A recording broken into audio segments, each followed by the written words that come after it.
அதைவிட பெரிய கொடுமை என்னவென்றால், நாடாளுமன்றம் காலை அமர்வு தள்ளி வைக்கப்பட்டால் 2 மணிக்கு மீண்டும் மாலை அமர்வு, பிற்பகல் அமர்வு தொடங்கும். இடையில லஞ்ச் டைம் 1 மணி நேரம். பெரும்பாலான நேரங்களில் லஞ்ச் டைம் கொடுக்க மாட்டாங்க, கண்டினியூஸா நடந்துகிட்டே இருக்கும். விரும்புறவங்க வெளியே போய் சாப்பிட்டு வந்து உட்கார்ந்துக்கலாம். நள்ளிரவு 1 மணி வரையில் நடக்கும், 2 மணி வரையில் நடக்கும். ஒவ்வொரு முறையும் அனுமதி பெற்று நீட்டிப்பார்கள், அவை காலத்தை நேரத்தை நீட்டிப்பார்கள்.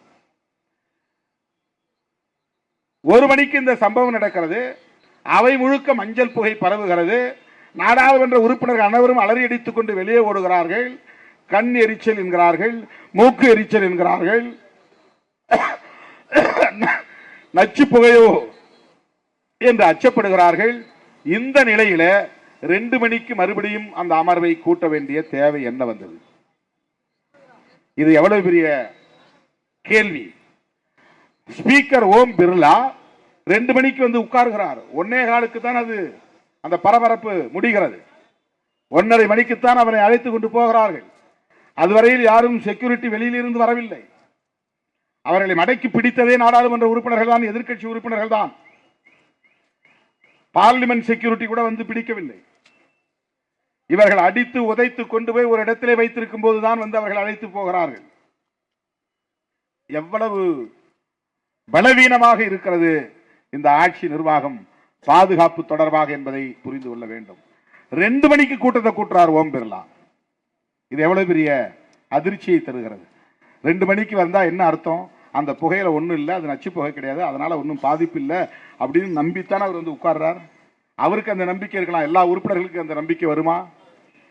அதை டிஸ்இன்ஃபெக்ஷன், அதனால் நோய் தொற்று வராத அளவுக்கு ஏதாவது ஸ்ப்ரே பண்ணணும், அந்த புகையை டெஸ்ட் பண்ணணும், அதுல பாய்சன் இருக்கா இல்லையான்னு அதை ஃபொரன்சிக் சயின்ஸ் டிபார்ட்மெண்ட்டுக்கு அனுப்பி வைக்கணும்.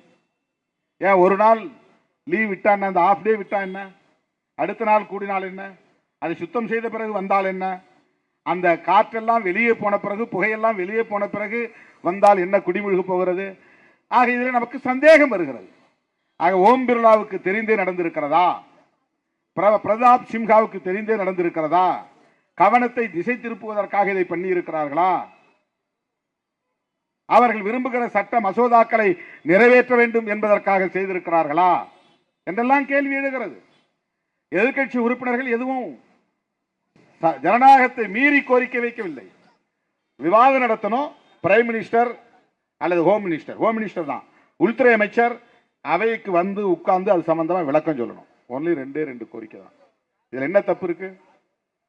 அந்த பார்லிமெண்ட் வளாகத்துக்குள்ள அவருக்கான அறையில உட்கார்ந்து இருக்கிற உள்துறை அமைச்சர் அங்கிருந்து 1 நிமிடத்திற்குள்ளே அவைக்குள்ளே வரலாம், எதிர்க்கட்சிகளின் கோரிக்கைக்கு விளக்கம் சொல்லலாம், முடிந்து விட்டது. ஒரே நாளில் இந்த பிரச்சனை முடிந்திருக்கும். ஆனால் அவர்கள் அதை விவாதத்திற்கும் எடுத்துக் கொள்ளவில்லை. உள்துறை அமைச்சர் அவைக்கும் வரவில்லை, எந்த விளக்கமும் தரவில்லை. பிரதாப் சிம்ஹா என்கிற பிஜேபி உறுப்பினரை அழைத்து விசாரிக்கவும் இல்லை. அந்த அவையை ஒரு நாள் தள்ளி போடவும் இல்லை.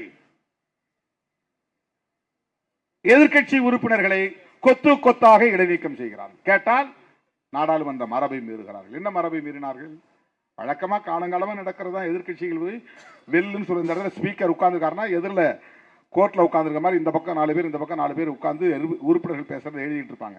அவங்க வந்து பார்லிமெண்ட் ரிப்போர்ட்டர், மீடியா விங்க. அவங்க அப்படியே நேரா பார்லிமெண்ட்டுக்கு ஸ்பீக்கருக்கு நேரா எதிரில் கீழே செக்ரட்டரி ஜெனரல் உட்கார்ந்துருப்பார். அவர் தான் அவையை சட்டப்படி நாடாளுமன்ற விதிகளின்படி அவையை நடத்தக்கூடியவர், அவையை மீறாமல் இருக்கக்கூடிய அறிவிப்புகளை எல்லாம் செய்யக்கூடியவர், சஸ்பென்ஷன் அவ்வளவையும் அவர் தான் கவனிக்கக்கூடியவர்.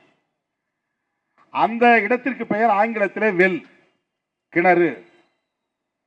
உறுப்பினர்கள் அவரவர் இருக்கை விட்டு இங்கே இறங்கி வந்து அந்த இடத்திலே நின்று முழக்கமிடுவது காலம் காலமாக இருந்து வருகிற மரபு. எவ்வளவு கூச்சப்பட்டாலும் அவங்க மேல கை வைக்க கூடாது. பார்லிமெண்ட் செக்யூரிட்டி இருந்தா கூட அவங்கள புஷ் பண்ணக்கூடாது, டச் பண்ணக்கூடாது. 3 மணி நேரம் 4 மணி நேரம் கத்தினாலும் அவர் கத்திட்டே இருக்கலாம். இங்க அசம்பிளினாக்க குண்டு கட்டா கட்டி தூக்கிட்டு வந்து வெளியே போட்டுருவாங்க.